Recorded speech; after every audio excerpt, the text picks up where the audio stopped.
Hello everybody and welcome back to another My Porch Prints tutorials. This is Kyra and today I'm going to be showing you a brand new binding method that I am calling brad binding. I went ahead and did some research trying to see if anyone else has done this and I couldn't find anything, so maybe I'm the first, I don't know. But it's just a really cool, quick way to bind your signatures into your journal, and if you're looking for something new, this is something you can try. So let's go ahead and get started and jump right into this project. So let's begin by putting together our papers.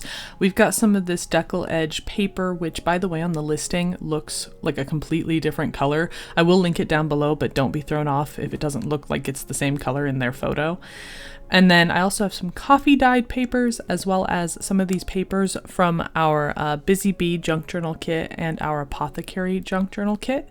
So I'm just going to print out several of those, enough to make about 4 to 6 pages per signature, and I'm making 4 signatures. And then I went over them with some distress ink in the color Vintage Photo. And for creating your signatures, if you've never done it before, all you do is take about 4 to 6 to 8 pages, depending on how thick you want your journal, and then you'll put them together and fold them in half like this, and that is how you make a signature. So I've gone ahead and sort of mixed all of those papers together and created all of my signatures here. Originally I was going to have 4, but then I added a 5th one, and I'll kind of talk about that a little more later. But they'll just go into your journal just like that, and there you go. You have all of your signatures. All right, so let's go ahead and make our cover. So for mine, again, I'm just taking some coffee dyed paper for my cover. You can use any decorative papers that you'd like. Just make sure that you print them front and back. And then I'm going to be taking some of this chipboard, which we do have linked in the description box. We have a link to our website, which has all of our supplies. And there's a picture of the chipboard. You just click on it and it will automatically take you to where you can purchase it if you are interested. And I'm going with a 2-inch spine on mine. And those pieces of chipboard are 5.5 by 8.5 inches. So the spine was 2 by 8.5 inches. And then for the cover itself, I'm just going to overlap those papers a little bit by about 1 inch, maybe a little under 1 inch, and just gluing them together like so. And then I'm going to be placing my chipboard on top of it just like this, leaving about a 1-inch border. And I tend to eyeball things. I don't like to measure, but if you want to measure to make sure everything comes out straight, go ahead and do so. And I like to leave about 1/4 inch between the spine and the covers so that it is still fairly sturdy. If you make them too wide, it's more likely to rip. And then for the corners, if you've watched some of our other tutorials, I usually cut these off, but today I'm just going to be folding them in like this. So just adding glue to the corners and folding them tight to the corners of the chipboard like so, and doing that to all 4 corners here. And then for the edges, I'm going to be folding those up and in just like this, and I'm going to be gluing those down as well. If you're working with coffee dyed paper, it tends to kind of be a little stiff and wrinkly, so just be patient with it and treat it gently so it doesn't tear. And there you go, and you can just glue all of those in just like this. You might have seen this done before if you've ever done like a fabric cover. This is a very similar process. And don't be worried if you're using thin paper like these. If you can see some glue through it, it's okay because we're going to be covering it up anyway. All right, so now we have our signatures and our cover, so we can go ahead and begin the process of binding. So like I said, we are using a brad binding technique, so I'm going to be taking different brads. I have some smaller ones that are a little more decorative, as well as some larger bright gold office supplies ones. So I wanted to see if there was any difference using 2 different kinds of brads, since I know people might only have one or the other. So I'll be using both today. And we are going to be doing things a little differently than when we do a sewn in hidden spine binding method. Usually I put the cover, inside cover papers on last, but today we're going to do it first. So go ahead and find 2 pieces of paper that are the same pattern. They don't have to be, but it tends to make it look a little more seamless. And we need 2 because one is not quite large enough to go over the entire inside. So gone ahead and grabbed two here, and I'm just laying one on top of the other and marking off right where the center of the spine is, like this, and cutting off that extra. And when I glue them down, because of where that seam is, it's going to be covered up by the signatures that we attach, so it just kind of makes it look like one seamless inside cover like this. And I glued mine down, leaving a bit of a border around it. You don't have to do that if you don't want to, but I chose to. Alright, and then adding some creases with the bone folder here just to make sure that it folds really smoothly like this. And now we can go ahead and make our holes. So for that, I am grabbing the hidden spine template from our Etsy shop. You can also get this in our Facebook group as a freebie. And I'm using the 2-inch spine one since that's the size of my spine. You can use whichever size you'd like to match your spine.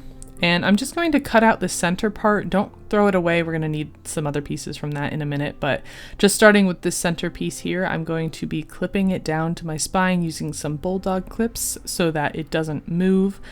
And then using an awl that came with a bookbinding kit, which we also have linked in our supplies list if you are interested. And I'm just going to be poking some holes through the spine. Now, if you are doing 4 signatures, you'll want to go in between these little dots, or if you're doing 5, you'll want to pierce right on the marked dots. So that's up to you, however many signatures you want.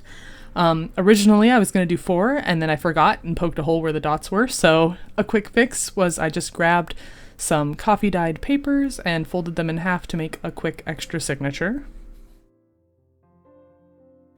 And then continuing to make my holes here.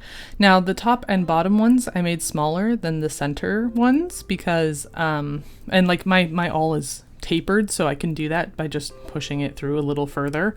And I did that because these brads are small enough to fit through those small holes, but the larger ones need a larger hole to go through. So just make sure that the holes that you make work with whichever brads you're using. You might even want to consider using something like this crocodile, which is a hole punch, and it has 2 different sizes you can use. Just make sure that whichever holes you're making fit whichever brads you're using. Alright, so now that I've gone ahead and made all those holes, we can go ahead and remove the template here just like this. And then for making the holes in our signatures, I'm going to grab this other piece from the hidden spine template, and I'm going to be folding it right along this dotted edge, and then again folding it the other way like this. And this is going to go right inside of our signatures, right in the folded crease. And we're going to clip it in using bulldog clips, again, so that the hidden spine piece doesn't move. And this just makes sure that all of our signatures are the same height so that they're not like one is taller than the other or a little short. It just makes sure that all of the signatures look nice and even and keeps the journal looking organized. So going ahead again with my awl, I'm going to just poke some holes out right where they're marked on the template here. You can see that right there. And then once I am done poking my holes out, I'm going to remove that template piece and save it for my other signatures. And now we can start by securing everything together. Again, using some bulldog clips here to keep my pages together so they don't slide around and move. It just makes things way easier. And now, starting off with a small brad here, I'm just going to go through the first hole in the first set of holes that we made for my first signature. So just like this, just poking it through, real simple. And then we're going to go ahead and poke it through the hole that we made at the top of our signature. Again, make sure that your pages are all right side up before doing this. It'll save you a lot of heartache later. And then we're just going to take those prongs and we're going to flatten them out going vertically. It's really important that they go vertically along the crease and not horizontal, otherwise your pages won't be able to close.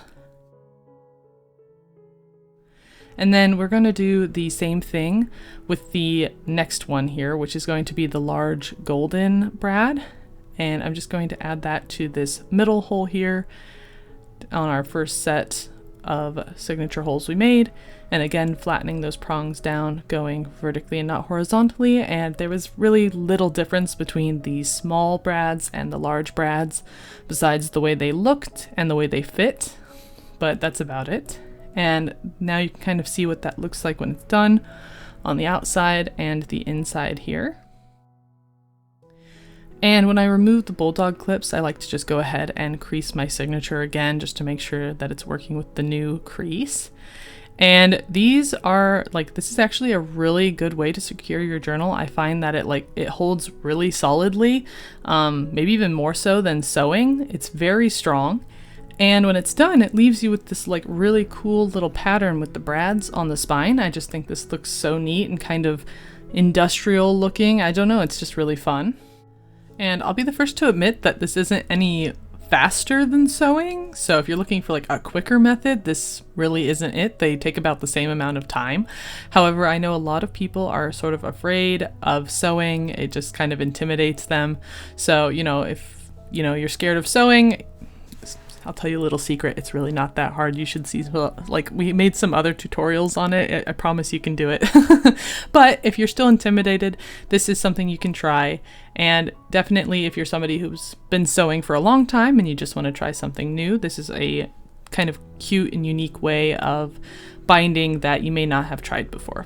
And another quick perk, if you want to, you can take the brads out by pinching the prongs together and pulling them out and add more pages to your signatures, so you have the ability to grow your journal. Alright, so now that we are done with binding, we can go ahead and do some decorating on the cover here. So for that, I went ahead and grabbed some craft paper and I cut it slightly smaller than the size of the cover. And then again, taking some of that decal edged paper and cutting that a little bit smaller as well. And then I grabbed this doily that I soaked in coffee and then microwaved for 30-second increments until dry to make it look a little bit more distressed. And for those of you who do like measurements, here are the measurements for those cover pieces. I don't usually measure, I just kind of eyeball what looks right and cut it, but if you're somebody who likes to have your measurements, here they are. Alright, so now that we have those pieces, we're going to actually be cutting 2 of them. So you want 2 of the craft paper, 2 of these yellow papers, and we're going to be using those on the front and back, so that's why we need 2. And this decal edged paper, because I cut it, now these edges are a little too smooth, so I decided to take a Tim Holtz distressing tool, which has these little blades inside of it, and I'm just going to add the distressing back to those edges, and then go over it with some distress ink in the color Vintage Photo, just like this. And then also going over the edges of the craft paper with that ink, just so that they pop a little bit from the cover. And because I'm using the brads as a decorative hardware, I decided to kind of keep with that theme. So I'm adding some more hardware pieces to the cover, including these decorative corners and this brooch that I picked up from a craft store. And then I'm also going to be adding 3 different types of ribbon, just kind of layering them one on top of the other at the top and bottom of the cover. And my sister suggested that I add some distress ink to my doily, so I went ahead and did that as well. Just adding a little bit more distressing here, just like so. You can choose whatever you'd like for the cover. You don't have to do this. You can decorate it however you'd like. And then I'm also grabbing those same ribbons I used on the cover, cutting them in roughly equal strips, probably I don't know, 8 inches. Basically, they just need to be long enough to go underneath these craft paper covers like this, so that we can kind of hide them and they look sort of seamless. And so I'm just going to go ahead and glue all of those down like this. You can do any sort of pattern you want or do something entirely different, but if you'd like to, you can try this out. And for the top and bottom pieces, I would recommend making them long enough to go to the edge of the cover because you can see them. I realized that a little bit too late, so I am just kind of cheating and adding a little bit of extra ribbon to the top here like this, top and bottom, just like so. And once all of the spine pieces are glued down, now we can go ahead and glue down the covers, the layers for our cover. And again, if you don't want to do this or you don't have any of these pieces, you know, you can use whatever you'd like to decorate your cover. You don't have to do it this way.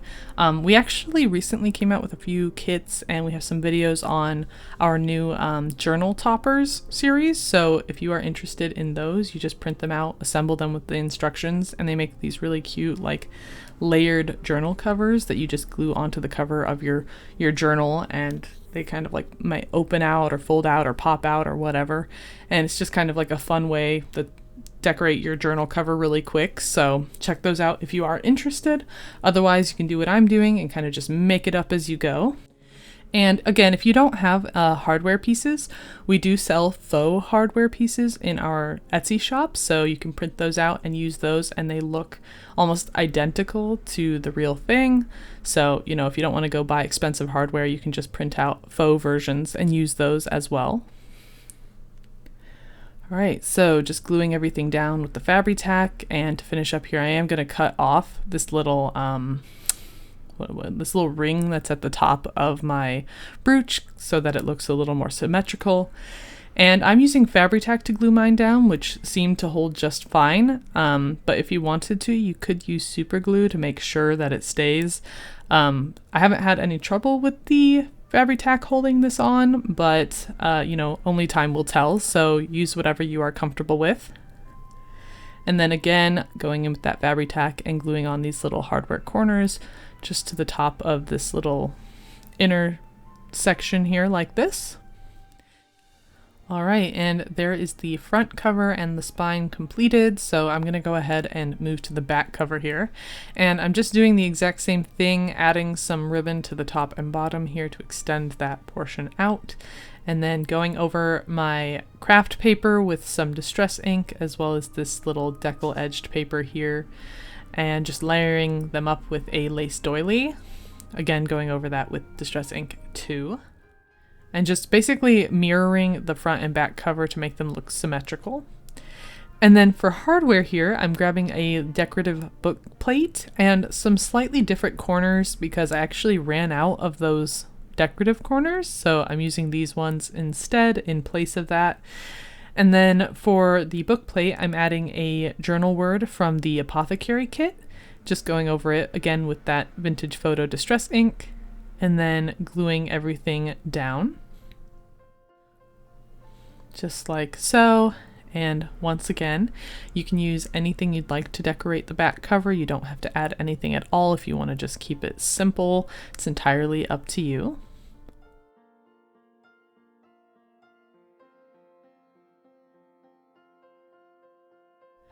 And when the cover is finished, it turned out like this. I'm actually really happy with this cover. I think it's really pretty.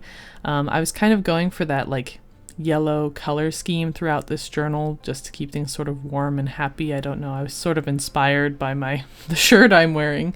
So I just thought it would be kind of nice to have something a little sunny and bright and summery to work on. So this is what all of those pages look like, held in there by those brads.